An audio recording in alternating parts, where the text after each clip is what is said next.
क्या है उड़ने वाले सांपों का रहस्य? क्या कभी आपने देखे हैं उड़ते हुए सांप? आसमान में बिना पंखों के कैसे उड़ते हैं सांप? कुदरत की शक्ति के आगे फेल है पंछी। आसमान में उड़ते सांप कैसे पहुंचाते हैं नुकसान? Welcome to Red Dawn entertainment.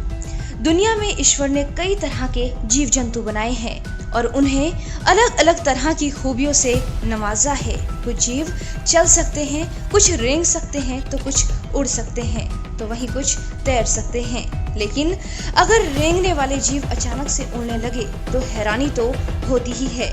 आज हम आपको कुछ ऐसे सांपों के बारे में बताने जा रहे हैं जो कि जमीन पर रेंगने के साथ साथ आसमान पर पक्षियों की तरह उड़ भी सकते हैं। जी हाँ, हम सभी सांप को जमीन पर या फिर जंगलों में पेड़ों पर दौड़ते हुए या फिर रेंगते हुए देखते हैं, लेकिन ईश्वर ने इस धरती पर कुछ ऐसे सांप उतारे हैं जो उड़ भी सकते हैं और रेंग भी सकते हैं।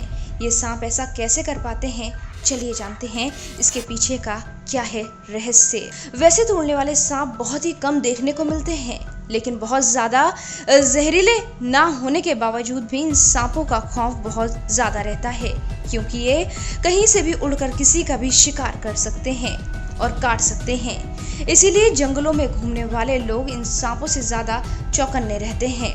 हाल ही में हुए एक शोध में वैज्ञानिकों को इस बात का पता चल गया है कि ये सांप बिना पंखे कैसे उड़ते हैं। पैराडाइज ट्री स्नेक या फिर क्रिसोपेलिया पैराडीसी प्रजाति के सांप पेड़ की एक शाखा से दूसरी शाखा तक उड़ते हुए जाते हैं। इतना ही नहीं, कई बार ये सांप उड़कर जमीन पर भी उतर आते हैं।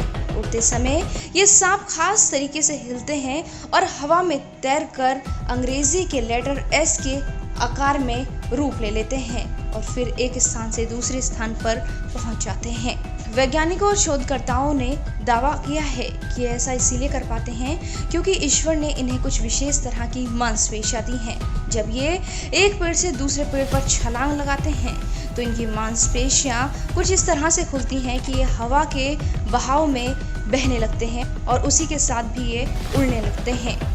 शोधकर्ताओं ने 7 तरह की सांपों की प्रजातियों पर शोध किए, जिसके बाद उन्होंने इस रहस्य से पर्दा हटाया। उड़ने वाले सांपों की प्रजाति सबसे ज्यादा दक्षिण पूर्व एशिया के अलावा भारत, श्रीलंका, दक्षिण चीन और फिलीपींस में भी पाई जाती है। आमतौर पर ये सांप भोजन के लिए छिपकली कुतरने वाले जीव, चमगादड़ और कुछ पंछियों का शिकार करते हैं। इन सांपों के बारे में कहा जाता है वैसे तो ये ज्यादा जानलेवा नहीं होते हैं, लेकिन कुछ शोधकर्ताओं ने दावा किया है कि उड़ने वाले सांप कुछ इतने खतरनाक होते हैं कि अगर ये एक बार डस लें तो इंसान की मौत या फिर किसी भी जानवर की मौत तुरंत हो सकती है। अगर आपके पास भी इन उड़ने वाले सांपों से जुड़ी हुई कोई जानकारी है तो उसे कमेंट बॉक्स पर जरूर शेयर करें।